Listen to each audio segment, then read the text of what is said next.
Halo semuanya, Assalamualaikum warahmatullahi wabarakatuh. Selamat datang lagi di channel Sauma. Di video kali ini aku mau berbagi cerita pengalaman aku pertama kali bikin si pisang hijau ini ya.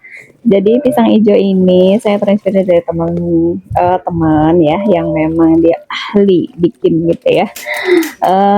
Dan cocok banget gitu ya untuk sarapan untuk menu di bulan Ramadan. Jadi ini untuk kita bikin bubur sumsum ya. Jadi satu mika itu sajiannya itu ada bubur sumsumnya, kemudian ada pisang hijaunya, disiram sausnya itu sirup pisang ya, cap pisang. Tapi saya nggak tahu itu sirupnya apa itu ya. Kemudian ada dengan susu susu kental manis.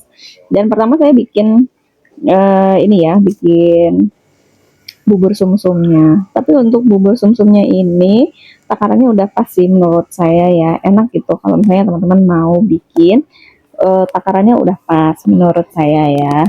Dan gongnya ini ya, ceritanya adalah bikin pisang hijaunya gitu ya. Bikin bikin pisang hijau ini saya benar-benar nggak tahu proses bikinnya seperti apa gitu ya. Jadi cuman lihat-lihat aja gitu ya di resep-resep yang dibagikan oleh ibu-ibu ada di IG, ada juga di YouTube gitu ya. Dan saya tuh takutnya nggak cukup ya kalau satu resep pisang saya nanti kebanyakan gitu ya. Saya bikinlah dua resep gitu kan. Ternyata guys, ini kebanyakan guys isinya. Jadi separuh itu karena saya juga udah capek, jadi separuhnya tuh nggak saya pakai alias terbuang ya.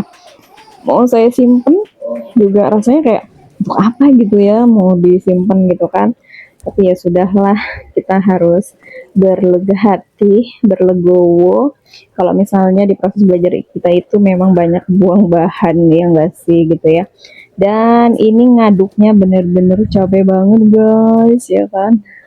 Saya yang ngaduk ini aja kayaknya udah tenaga dalam guys, capek asli ya. Kalau adonannya lebih sedikit mungkin lebih ringan ya.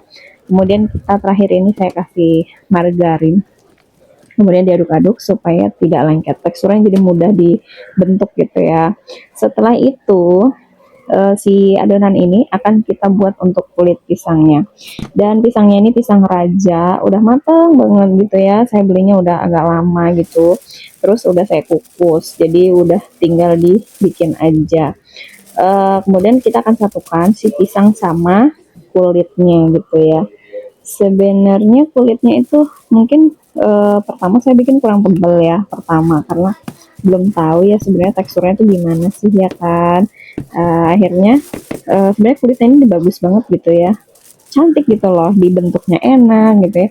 Tapi ya karena memang bikinnya baru ya, jadi berasa kayak susah banget gitu ya bikinnya ya. Memang perlu kesabaran. Pasti mereka yang bikin ini udah punya jam terbang tinggi untuk proses pembuatannya gitu ya. Dan menurut saya bikin kulitnya ini jangan terlalu tipis gitu ya. Karena kalau terlalu tipis kejadiannya nanti kayak saya gitu ya. Dia agak susah. Kalau misalnya habis dikukus itu agak susah dia diangkatnya ya guys. Saya tuh lupa ini dikasih minyak nggak sih gitu ya. Nah, dikukusnya gitu ya. Dan dikukusnya itu saya alasin daun pisang supaya dia mudah untuk angkatnya gitu ya. Dan ini dia jadinya. Ini memang cantik ya, tapi terlalu tipis. Jadi saran saya aja sih tambahin aja tepung maksudnya kulitnya ini bagusnya agak tebal supaya dia proses motongnya itu dia lebih bagus ya. Pas dikukus juga dia nggak gampang sobek. Nah, saya bikinnya terlalu tipis. Yang terakhir baru saya bikinnya agak tebal ya. Dan ini mestinya dikasih minyak goreng supaya dia nggak terlalu apa ya, biar agak licin gitu ya, nggak terlalu lengket. Dan kalau lengket jadinya kayak saya juga nih, begitu dicubit langsung sobek ya kan. Aduh, saya bingung banget ini mau digimanain gitu ya, ngambilnya gimana, pakai tangan panas gitu ya, pakai cepitan nempel gitu. Ya udah akhirnya saya matiin dulu kompornya, agak dingin baru saya angkat. Nah, ini saya kukus lagi yang kedua, tapi tetap tidak saya kasihnya goreng gitu ya. Sepertinya harus dikasih banyak goreng ya. Kemudian saya coba untuk susun gitu ya kan, gimana sih, penasaran juga kan, kita nih belajar masak pengen coba lihat hasil cantiknya tuh kayak gimana ya kan. Nah, coba kita potong-potong dulu seperti ini, kita susun. Setelah itu saya masukkan sirupnya, dan ini dia agak susah guys kalau ketipisan, jadi dia kayak gampang sobek ininya kulitnya ya. Dan setelah ini sudah selesai, rasanya sih enak ya. Cuman saya bingung nih, saran penyajiannya harusnya dikasih es batu ya di bagian atasnya. Tapi karena ini saya bagiin ke tetangga aja dan dimakan sendiri, jadinya seperti ini aja ya. Nanti teman-teman tinggal ditambahkan es batunya. Oke, mungkin itu dia cerita tentang bikin pisang ijo kali ini. Semoga bisa jadi cerita menghibur untuk ibu-ibu semuanya. Semoga bermanfaat. Sampai jumpa lagi di cerita dan video selanjutnya ya. Mohon maaf kalau misalnya ini proses pembuatannya tidak sempurna ya, karena ini adalah proses belajar yang memang saya lewati. Oke, sampai jumpa lagi di cerita selanjutnya ya.